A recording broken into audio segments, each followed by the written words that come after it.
Hey everyone, Meredith here, and welcome back to part 2 of how to teach our kids responsibility.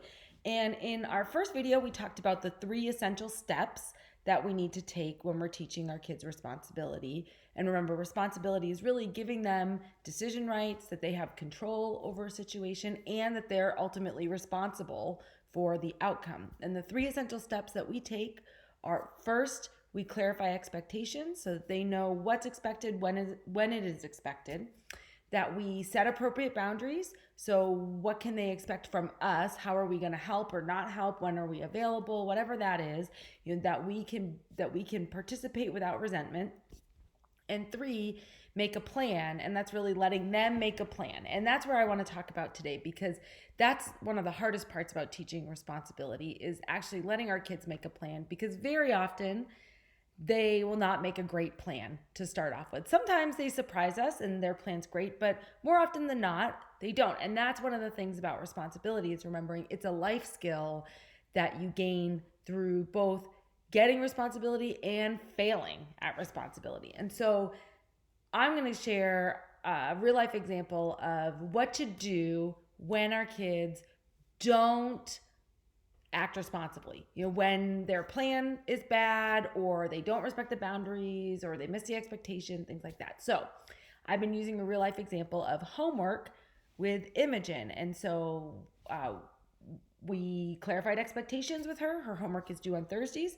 We set appropriate boundaries. We let her know these are the times that we're available to help. And then, we'd ask her, what's your plan to get your homework done? And so for the first few weeks, her plan was to wait till Thursday morning. And we clarified again, that mom and dad are not available to help you Thursday mornings. That's fine. And the first couple weeks, it worked out fine. We braced ourselves, but we were ready for the week where it didn't work out fine. And that eventually happened, where she got to Thursday morning. The homework was more than she expected. It was harder than she expected. And she was melting down. And so I want to talk about what my first responses were, my natural responses that I didn't give into, but what they were, and then why those are not helpful, and how to actually respond. So as she's melting down, my first 2 responses, I oscillated between 2. One was, I told you so, right? And I wanted to just lecture and be like, well, what did you think was going to happen if you save all of your math homework till Thursday morning, where no one's available to help you?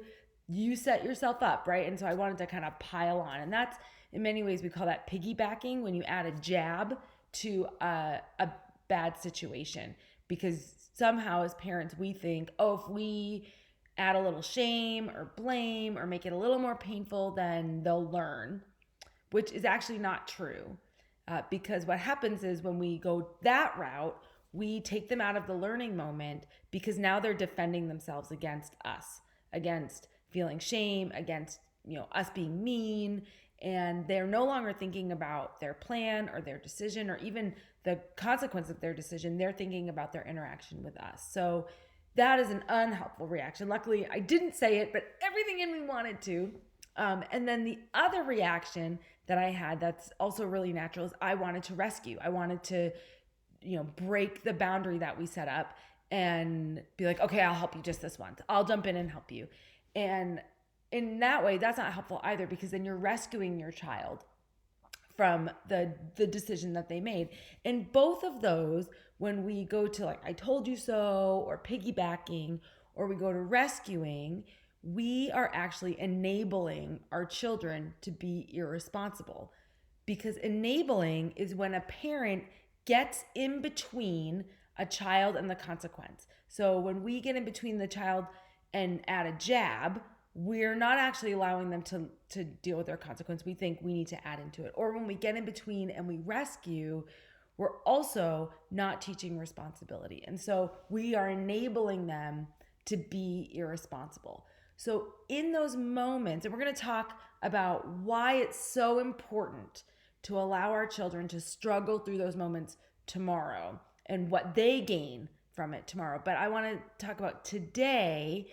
As parents, it's our job to allow learning to play out. And so rather than enabling by piggybacking or rescuing, we can empower our children by letting the consequence of their reality play out. And so for Imogen, I had to walk away. I had to, there were moments where I had to get a book. There were moments where I was checking the news on my phone or going to get ready to get out of the house.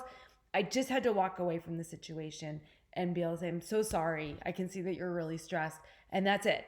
I could add some empathy there, but letting it play out. And so as a parent, part of teaching responsibility is avoiding enabling. So I want you to think through, are there ways that you are actually enabling your child to be irresponsible? When you ask them to pick up their toys and then they don't, or they throw a fit and then you're like, fine, I'll do it for you because it's easier. Or they take the car out and they don't return it with gas like you planned, but you go and gas it up anyways and you let them take it out the next time. Whatever that is, when you help them do their homework, when you add a lecture, all of that is not allowing them to live in the situation that they came up with. And so we don't need to comment on their plan, and we don't need to rescue them from the consequences of their plan in the moment. And so we will deal with, well, what do you do on the back end later? But today, I just want you to think through, how might you be enabling irresponsibility, either through piggybacking or rescuing? And what would it look like to simply step away and have faith that they can learn from the situation without you intervening? So tomorrow, we're going to talk about why it's important to let that situation play out for them. What they gain from that moment, and how resiliency is such a key part of responsibility. And it's something that they can really learn through letting them fail. But part of learning responsibility is bumping up against the consequences of being irresponsible. So today, think about your part and how that might be happening, and what you can do differently.